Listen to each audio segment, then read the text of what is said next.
Jesus went to the other side of the Sea of Galilee, also called the Sea of Tiberias.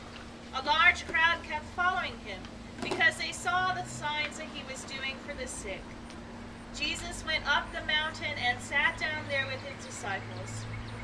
Now the Passover, the festival of the Jews, was near.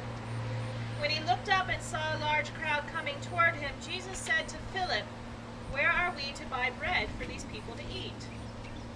He said this to test him, for he himself knew what he was going to do.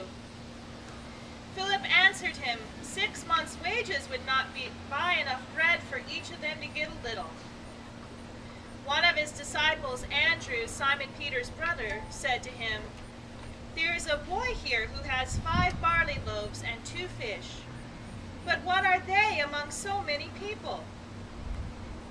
Jesus said, "Make the people sit down." Now there was a great deal of grass in that place. So they sat down, about 5,000 in all. Then Jesus took the loaves, and when he had given thanks, he distributed them to those who were seated, so also the fish, as much as they wanted. When they were satisfied, he told his disciples, "Gather up the fragments left over, so that nothing may be lost." So they gathered them up, and from the fragments of the 5 barley loaves left by those who had eaten, they filled 12 baskets. When the people saw the sign that he had done, they began to say, "This is indeed the prophet who is to come into the world." When Jesus realized that they were about to come and take him by force to make him king, he withdrew again to the mountain by himself.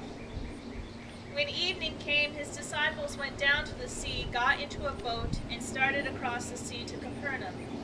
It was now dark, and Jesus had not yet come to them. The sea became rough because a strong wind was blowing. When they had rowed about 3 or 4 miles, they saw Jesus walking on the sea and coming near the boat, and they were terrified. But he said to them, "It is I. Do not be afraid." Then they wanted to take him into the boat, and immediately the boat reached the land toward which they were going. The Gospel of the Lord.